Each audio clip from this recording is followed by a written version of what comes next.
bestbookbits.com brings you the book summary of The Value of Voluntary Simplicity by Richard Gregg. The practice of voluntary simplicity means that you have decided to lay up your treasure in heaven rather than on earth, that your treasure will consist of intangible rather than physical things, that it will not lie in the realm of material power, that you prefer to cultivate and amass the reality of human trust rather than its symbol, money.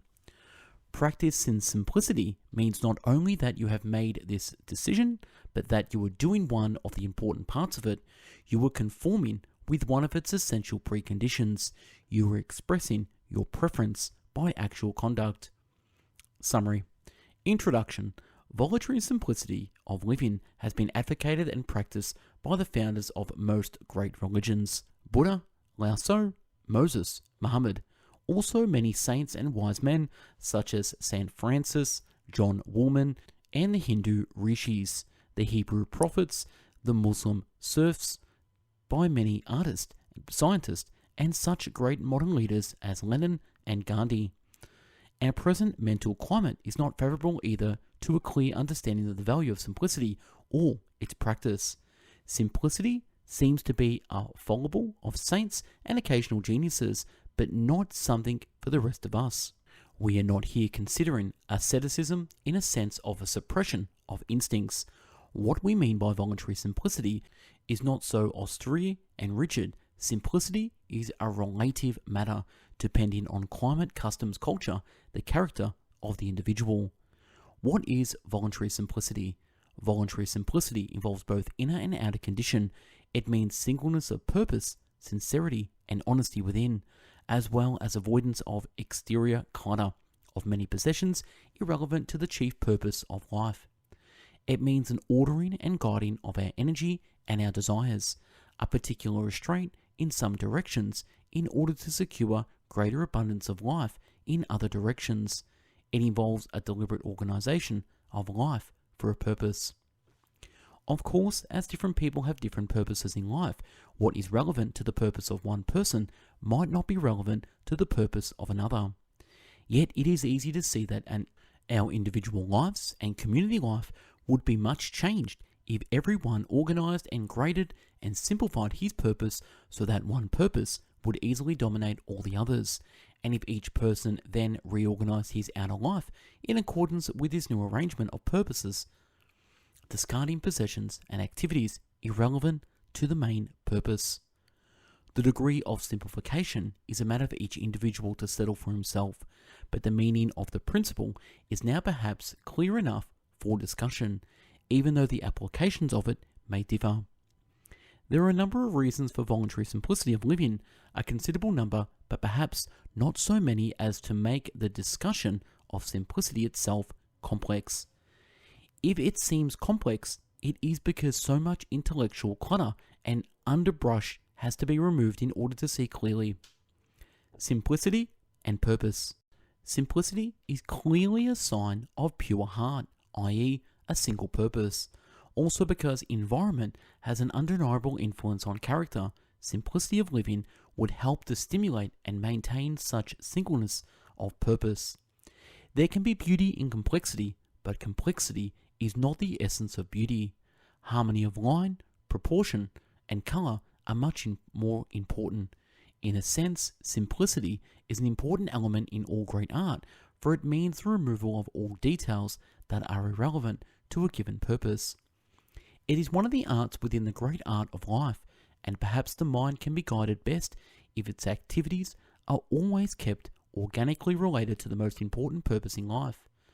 Mahatma Gandhi believes that the great need of young people is not so much education of the head as education of the heart. There is a simplicity of the fool and the simplicity of the wise man.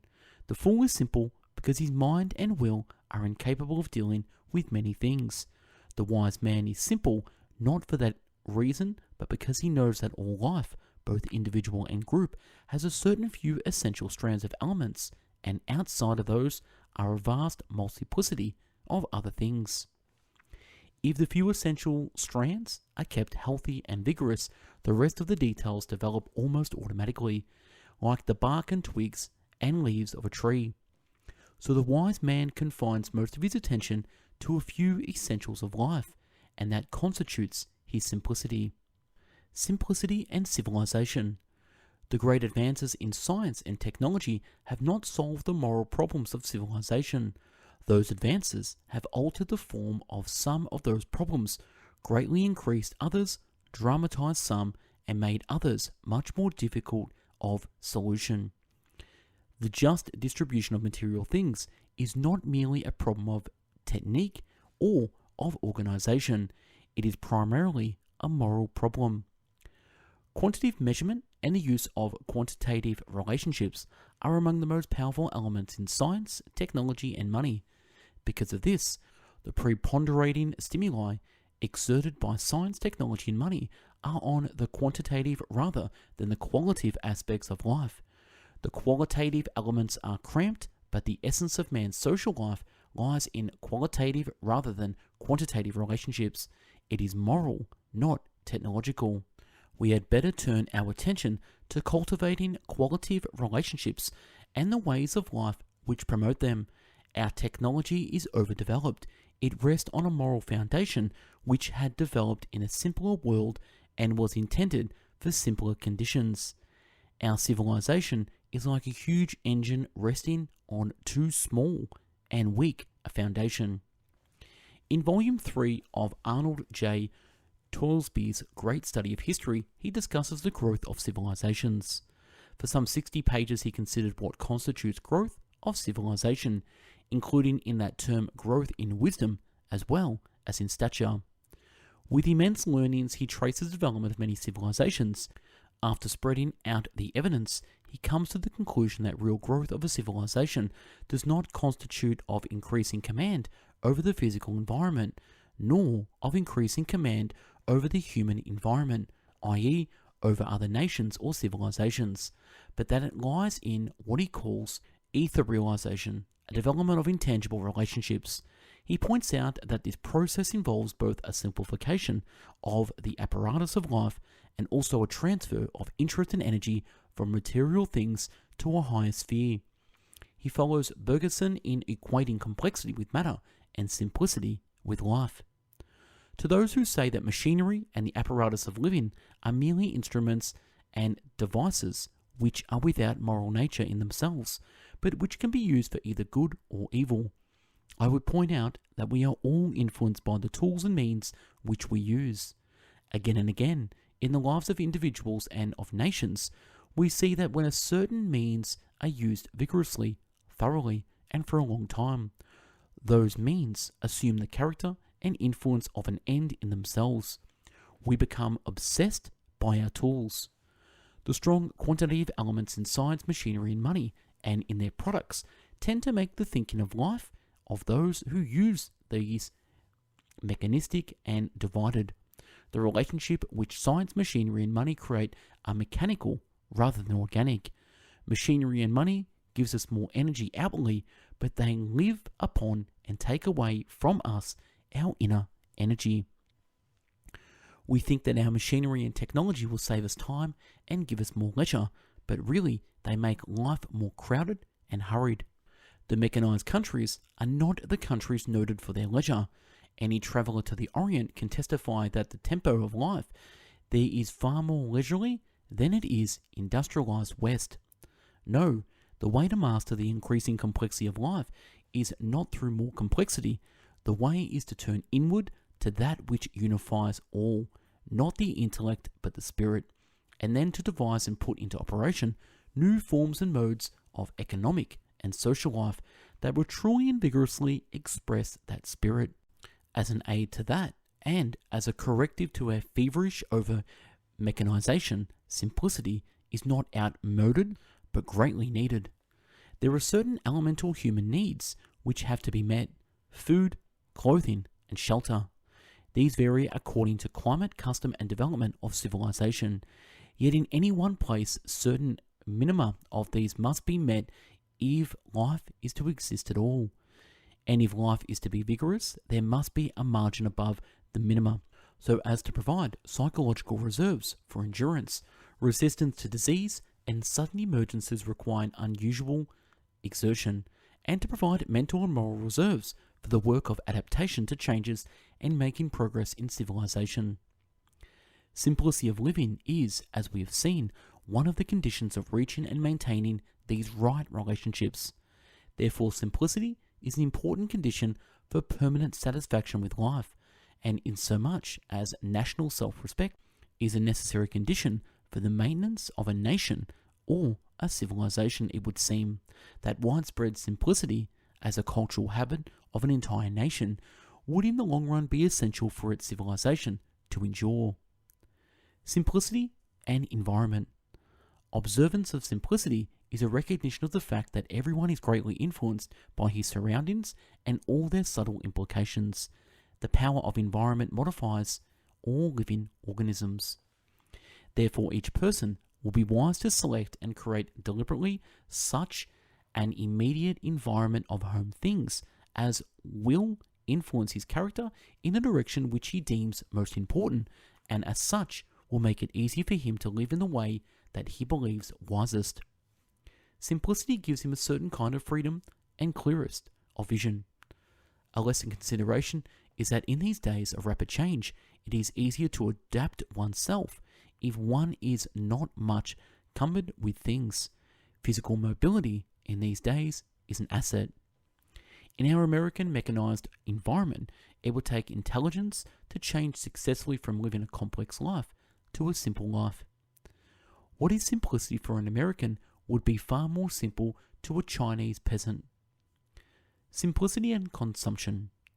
Simplicity of living affects primarily consumption.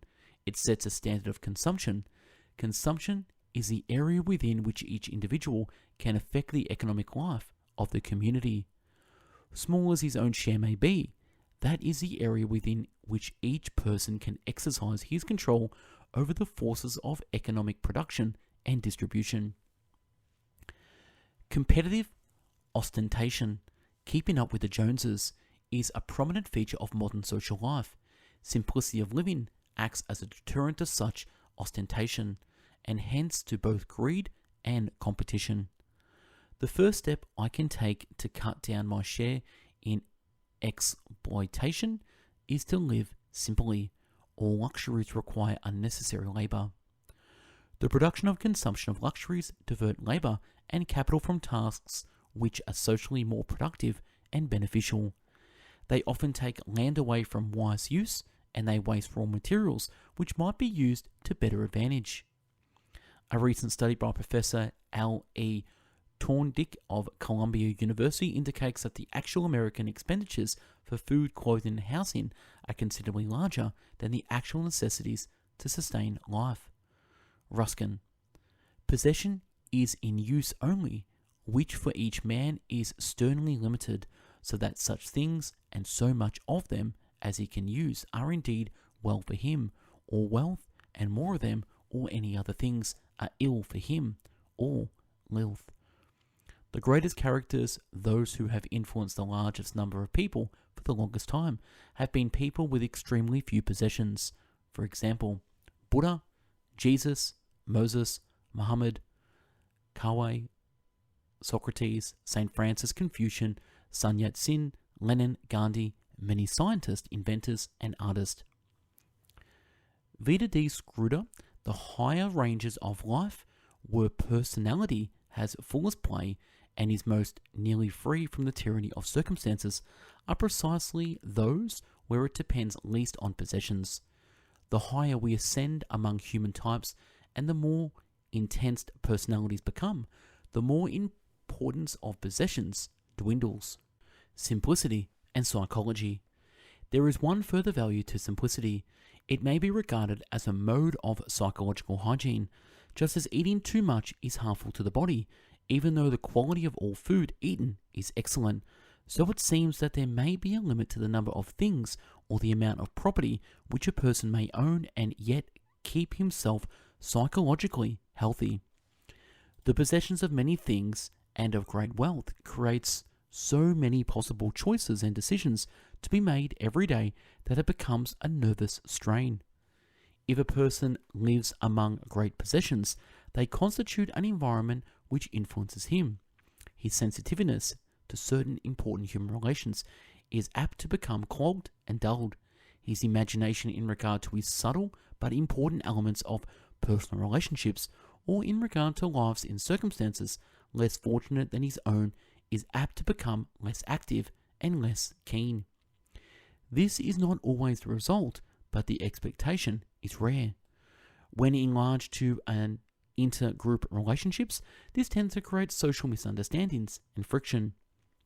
The athlete, in order to win his contest, strips off the non-essentials of clothing, is careful of what he eats, simplifies his life in a number of ways. Great achievements of the mind, of imagination, and the will also require similar discriminations and disciplines. Is simplicity of living is a valid principle, there is one important precaution and condition of its application. I can explain it best by something which Mahatma Gandhi said to me. We were talking about simple living, and I said that it was easy for me to give up most things, but that I had greedy mind and wanted to keep many books. He said, then don't give them up. So long as you derive inner help and comfort from anything, you should keep it. If you were to give it up in a mood of self-sacrifice or out of a stern sense of duty, you would continue to want it back, and that unsatisfied want would make trouble for you. Only give up a thing when you want some other condition so much that the thing no longer has any attraction for you, or when it seems to interfere with that which is more greatly desired. It is interesting to note that this advice agrees with modern Western psychology of wishes and suppressed desires. Simplicity and spirituality. The most permanent, most secure, most satisfying sort of possessions of things, other than the materials needed for bodily life, lies not in physical control and power of exclusion, but in intellectual, emotional, and spiritual understanding and appreciation. This is especially clear in regard to beauty. He who appreciates and understands a song, a symphony, a painting, some sculpture, or architecture gets more satisfaction than he who owns musical instruments or works of art. The world of nature and museums afford ample scope for such spiritual possession. Such appreciation in what some economists call psychic goods. Entering into the spirit which lies at the heart of things is what enriches and enlarges personality. We cannot have deep and enduring satisfaction, happiness, or joy unless we have self-respect. There is a good reason to believe that self-respect is the basis for all higher morality. We cannot have self-respect unless our lives are an earnest attempt to express the finest and most enduring values which we are able to appreciate. That is to say, unless we come into close and right relationships with our fellow men, with nature, and with truth or God, we cannot achieve full self-respect. Living simply seems to be an important element in this effort to manifest love and human unity, and hence to live in accordance with Jesus' commands. Love is a sentiment which accompanies the realization of human unity. It expresses that unity and stimulates and helps to maintain it. We have seen in the case of St. Francis how simplicity aided in his attainment of unity with his fellow creatures. Likewise, simplicity helps to express and aid love. Hinduism and Buddhism have also emphasized the value of simplicity. Tender-heartedness, together with great intelligence and strength of character, has in the cases of such leaders of Buddha, Jesus, St. Francis, George Fox, John Woolman, and Gandhi, resulted in simplicity. Tender-heartedness seems to have been one of the elements which compelled those men to recognize human unity and to live in accordance with it, and to share their property and lives with those who had need. Simplicity would constitute part of a code of moral hygiene necessary for healthy and vigorous spiritual life. The verse, "He that loseth his life shall find it," he may mean, for one thing, that he that loseth his keen sense of separate individuality and acquireth the strong sense of practice of human unity shall find his truer and more enduring and richer life.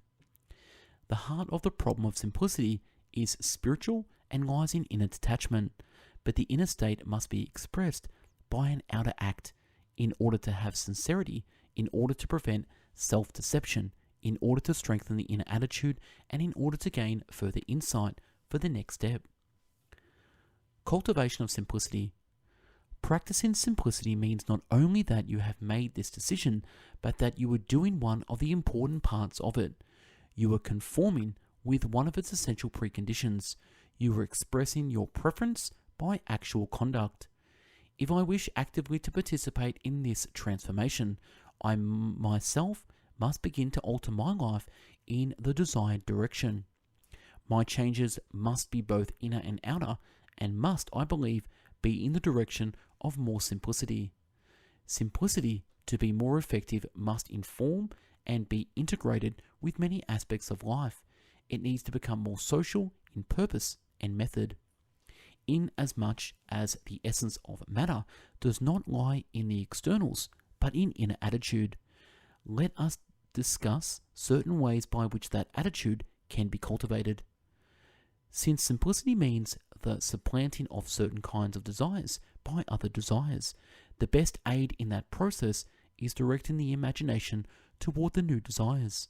We must try, of course, to understand intellectually all the implications of the new desires, but further than that, make the imagination dwell upon them in spare moments, and just before going to sleep, and just after awakening.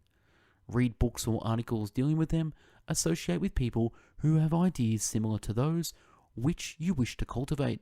Exercise your discrimination in relatively values of different modes of living, and in the little details that compose them.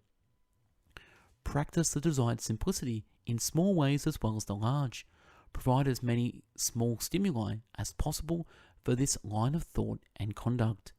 Inasmuch as competition and emulation, especially the variety known as keeping up the Joneses, lead to complexity of living, and inasmuch as competition is encouraged by a sense of diversity and exaggerated individualism, we will help ourselves towards simplicity by cultivating the strong and constant feeling of human unity.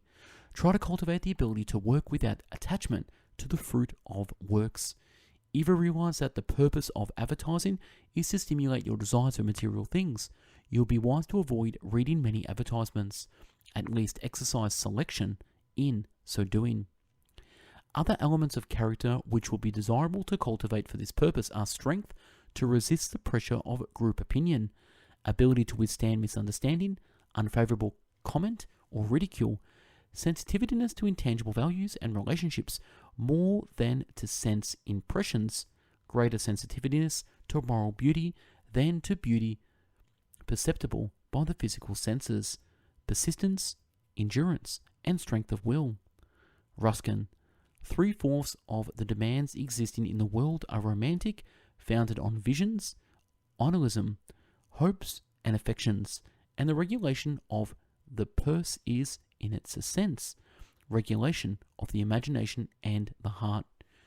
We need examples of people who, leaving to heaven to decide whether they are to rise in the world, decide for themselves that they will be happy in it, and have resolved to seek not greater wealth, but simpler pleasure, not higher fortune, but deeper facility, making the first of possessions self-possession. Modern discoveries about vitamins, mineral content of foods, calories, food mixtures, sunshine, and fresh air show that it is entirely possible to live simply and have an optimum of health. In such simple action by me seems too tiny and insignificant to make it worthwhile to attempt, I should remember that it is not really insignificant because it is an organic part of the great spirit of millions throughout the ages who have voluntarily lived simple lives. The meaning of my part in such a movement does not lie in the size of my accomplishment, so far as I am aware of it, but in the quality of the principle and the quantity of my participation.